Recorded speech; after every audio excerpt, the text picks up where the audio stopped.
Hi folks, best-selling author and certified tax specialist Navy Dowdy here. Welcome to my channel. As those of you that have been watching this know, we're talking about the three coming tidal waves: rising interest rates, rising inflation, and rising taxes. This time, let's talk about rising taxes. Holy smokes, doubled the size of the IRS this week. I think taxes are probably going up. Let's look at the history a little bit. I don't want this channel to be a history lesson, but I think it's useful to look back and see where we came from in order to know where we are now. Here's a picture of the history of taxation. You'll notice in the beginning, taxes were really small. In fact, in 1913, when the tax law was first put into force, one of the senators famously made a speech and said, "I am voting against this." Why? Because even though they only want to take 2 to 3% of a hardworking American's income, I can see a time when a future Congress might raise that to as high as 10%. Think about it. Well, as you can see, it went up, it stayed there for a while, and then it really went up fast. Down during the Depression, but look at the end of the Second World War. 94% was the top tax rate. Now, granted, that was on pretty high income. That was a couple $100,000 of income. A famous actor, by the way, only made 2 movies a year because he realized that if he made one more movie, he would have made 0.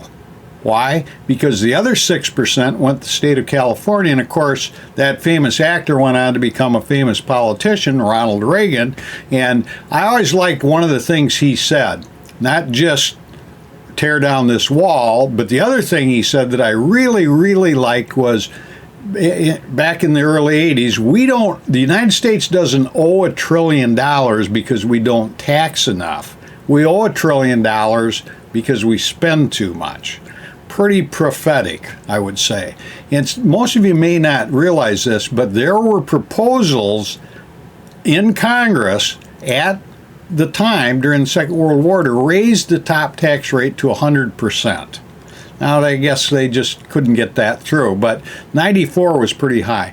Rates have been essentially coming down ever since then. And now the top tax rate, as I'm recording this, is 37%. But if you look at this tax pyramid, you'll see that there are many other trigger points along the way.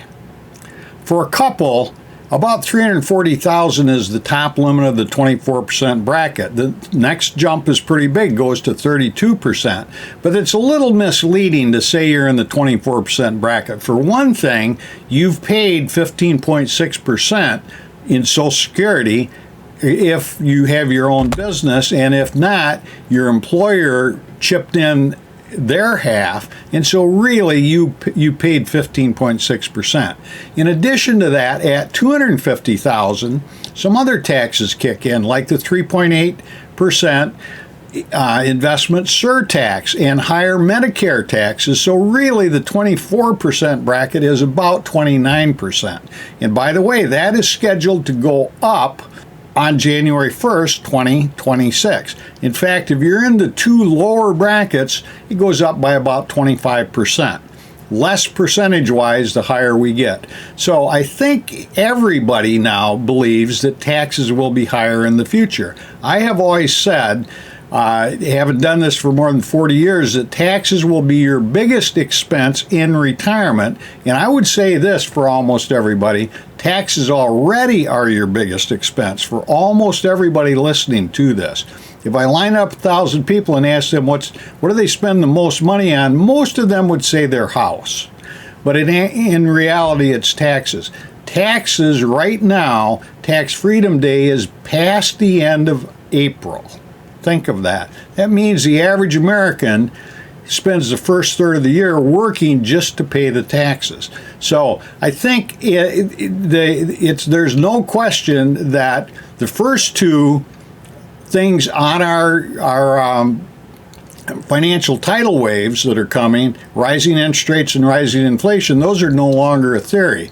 I was sitting in a conference in a little cafe in New Zealand early in 2016 when I sketched this picture out.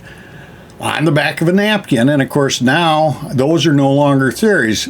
Rising taxes is on the horizon, and if you add in your local taxes for almost everybody, your local property taxes are included in this. Those are already higher. So for a lot of you listening to this, the next dollar you earn, 50%, may be going to taxes at all levels.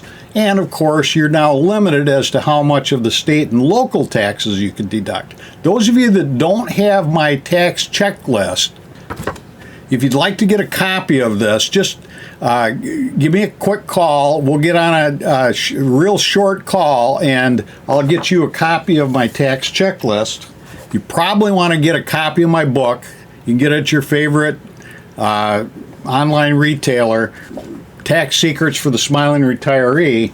And for sure, you want to get a copy of this book, Financial Success for the Smiling Retiree. 50 timely tips to help enhance your retirement. If you like this channel, subscribe to it. And if you have an urgent need for anything, if you're approaching retirement, click on the button below and get on a quick call with me, and I will see if I can help you. I'm Navy Dowdy, and remember, financial fitness can be beneficial to your wealth.